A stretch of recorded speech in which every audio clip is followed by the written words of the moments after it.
बीबी की सहेली पे दिल आ गया भाग 3। भाग 2 में आपने सुना कि मैं, शीला, साली साहिबा और मेरी पत्नी तीनों बहुत ही हॉट मूवी देखने गए थे, जिसके कारण शीला और मेरी पत्नी दोनों ही बहुत उत्तेजित हो गई थी। वो दोनों ही तैयार थीं। मैंने भी अपने ऊपर काबू बहुत मुश्किल से किया था। बस ऐसा लग रहा था कि जल्दी से घर पहुँचें और बेडरूम में जाएं। अब इसके आगे कहानी बहुत ही इंटरेस्टिंग और रोमांटिक है दोस्तों। इसे बनाने में बहुत मेहनत लगती है। आप लोग मुझे सपोर्ट कीजिए। अगर आप चैनल पर नए हैं तो चैनल को सब्सक्राइब ज़रूर कर लीजिए। तो चलिए शुरू करते हैं कहानी। रात में मैं 2 पैग लगा चुका था। हम सब ने साथ में खाना खाया और शीला ने अपने कपड़े बदल कर मेरी बीबी की नाइटी पहन ली। फिर मेरे डबल बेड पर एक ओर मेरी बीबी, दूसरी ओर शीला सो गई। मैंने नीचे गद्दा लगाकर अपना बिस्तर लगा लिया। शीला की दोनों लड़कियां हॉल में सोने चली गईं और मेरा बेटा अपने कमरे में। दोनों बहनें बातें कर रही थीं। कब मेरी झपकी लग गई मुझे पता ही नहीं चला। करीब 2 बजे मेरी नींद खुली तो मेरे शरीर का जानवर कुलबुलाने लगा। मुझे शीला के जिस्म की चाहत सताने लगी। बस मेरी बीबी न जाग जाए, यही डर सता रहा था। वह इसके लिए कभी मुझे माफ़ नहीं करेगी। मेरी शादीशुदा ज़िंदगी भी खतरे में पड़ सकती है, पर शराब के नशे में मैंने ठान लिया कि यदि कोई लफड़ा हुआ तो यह कहकर क्षमा मांग लूँगा कि नाइटी की वजह से धोखा हो गया जो शीला ने पहनी है। मुझे लगा कि तुम सो रही हो, इसलिए गुस्ताखी हो गई। हालांकि मेरी बीबी सोते समय कमरे की पूरी लाइट बंद कर देती है। उसे अंधेरे में सोने की आदत है, जिसमें कुछ भी ठीक से दिखाई भी नहीं देता। मैं हिम्मत जुटाकर करवट से सोई, शीला के चादर में घुसकर पीछे जाकर लेट गया। फिर अपने हाथों को शीला के कंधे पर रख दिया। वो शायद गहरी नींद में थी। मैं ऊपर से ही उसे सहलाने लगा। तभी उसने अपने हाथों से मेरे हाथ को पकड़कर हटा दिया। मेरा कलेजा धक से रह गया। सीने की धड़कन ज़ोर ज़ोर से आवाज़ कर रही थी। शीला बार बार मेरे हरकत करते हाथों को पकड़कर हटा रही थी। लगता था जैसे मेरा हार्ट फेल हो जाएगा। मैंने कुछ देर बाद फिर से शीला के ऊपर हाथ रख दिया और अपने होंठ को उसकी गर्दन और पीठ पर छुआते हुए हौले हौले चूमने लगा। आह है, ओह मेरी जान। अब शीला की ओर से कोई विरोध नहीं हुआ तो मैं समझ गया कि मेरा तीर निशाने पर लग गया है। मैंने उसकी पीठ पर कई चुंबन ले डाले। आज अधूरी इच्छा पूरी होने वाली थी।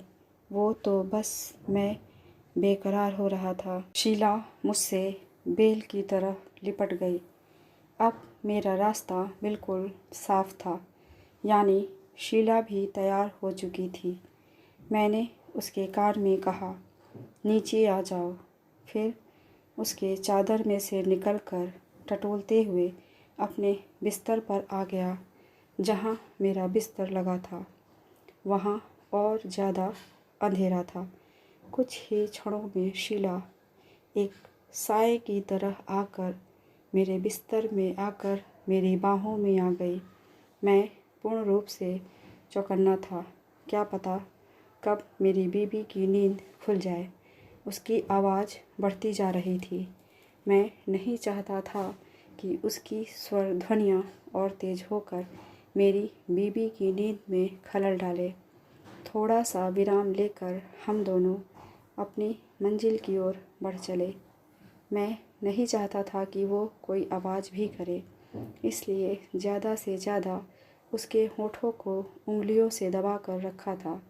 5 मिनट तक हम दोनों एक दूसरे से लिपटे हुए एक दूसरे के आगोश में पूरे समर्पण के साथ खो गए। मैं उससे कहना चाहता था कि आज तुम्हें पाकर मैं धन्य हो गया, और भी बहुत सी बातें उससे करना चाहता था, पर बीबी के उठने का खतरा मोल लेना नहीं चाहता था। इसलिए मैंने उसे बेड पर जाने दिया। यहाँ तक कि हम दोनों में से कोई भी अपने प्यार या दिल की बात नहीं बोल पाया। कैसा संयोग था कि इतना सब हुआ, पर सभी कुछ संवादहीन, बस एक घटना की तरह, जैसे हम दोनों अपना अपना किरदार निभा रहे हो। मुझे तो यह एक सुखद स्वप्न की तरह लग रहा था। अगले दिन सुबह 5 बजे शीला ने मेरे चेहरे पर पानी के छींटे डालकर जगा दिया और खिलखिलाते हुए हंसने लगी। बोली, जीजा जी उठिए जल्दी, मुझे घर छोड़ने चलिए। उसकी आंखों की चमक और खिला चेहरा देख मेरी नींद उड़ गई। इच्छा हुई कि एक बार फिर से मौका मिल जाए तो मज़ा आ जाए। शाम को शीला की याद में दिल बहुत उदास हो रहा था। रात को मैंने 2 की जगह 4 पैक लगा लिए। अच्छा खासा नशा हो गया था। मेरी बीबी ने बड़े प्यार से मुझे खाना खिलाते हुए मजाक किया। लगता है साली के जाने के गम में आज कुछ ज़्यादा ही चढ़ा ली। मुझे लगा जैसे किसी ने मुझे करंट लगा दिया हो। कहीं कल रात को मेरी बीबी ने मुझे शीला के साथ वो सब करते हुए देख तो नहीं लिया। आँखों के आगे अंधेरा सा छाने लगा। नशे की हालत में कुछ भी सोच नहीं पा रहा था। कमरे की लाइट बंद की, जाकर पलंग पर लेट गया। सोचने लगा कि यदि मुझे उसने शीला के साथ देखा होता तो अभी घर में इतनी शांति नहीं होती, न ही मैं चैन की सांस ले पा रहा होता। तभी मेरी बीबी रसोई का काम निपटा कर आ गई। मैंने दूसरी ओर करवट बदल ली तो मेरी बीबी ने मुझे पीछे से लेटकर जकड़ लिया और शरारत करते हुए मुझे बहकाने लगी। मैंने कहा, सो जाओ यार, आज मूड नहीं है। तो वो बोली, कल तो बड़े रोमांटिक हो रहे थे। मैंने इशारे से मना भी किया था, पर नहीं माने और बेशर्मी की सारी हदें पार करके मुझे बहकाकर अपने मन की कर ही ली थी, तभी सोने दिया था। सच कहूँ तो कल रात बहुत मज़ा आया। फिर भी मुझे लग रहा था कहीं शीला ना जाग जाए, नहीं तो सोचेगी दीदी और जीजा कितने बेशर्म हैं ये लोग, एक दिन भी सब्र नहीं कर सकते। एक क्षण में मेरा सारा नशा उतर गया। मुझे लगा जैसे मेरे हाथों के तोते ही उड़ गए हों। अब असलियत मेरे सामने थी, यानी कि रात को शीला नहीं, अपनी बीबी के साथ।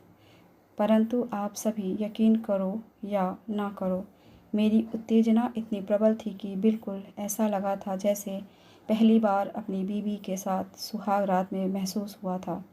चंद मिनटों का वो साथ कितना सुखद और अविस्मरणीय था, और यह तजुर्बा शायद ज़िंदगी भर नहीं भूल पाऊँगा। गनीमत यह रही कि रात में मैंने उसे शीला जानकर उससे कोई बात नहीं की, नहीं तो मेरी वाट लग जाती। मैं बीबी से यह पूछने की हिम्मत नहीं जुटा पाया कि वो शीला की जगह और शीला उसकी जगह कैसे आ गए। यह बात राज ही रह गई। मेरे दिल में शीला को पाने की चाहत अधूरी ही रह गई। कुछ और सोचना होगा शीला के साथ अपनी हसरतें पूरी करने के लिए। शाम को शीला का फ़ोन आया। शिकायत भरे लहजे में बोली, क्या जीजा जी, सारी रात आपने मुझे तड़पाया, ऐसा भी भला कोई करता है? मैंने बोला, मैं कुछ सोचता हूँ। हम जल्दी ही मिलेंगे। क्रमशः अगली वीडियो में महेश और शीला एक होने के लिए क्या क्या करते हैं, ये आप कहानी के अगले भाग में सुनेंगे। तो चैनल को सब्सक्राइब ज़रूर कर लीजिए। मिलते हैं कहानी के अगले भाग के साथ। धन्यवाद।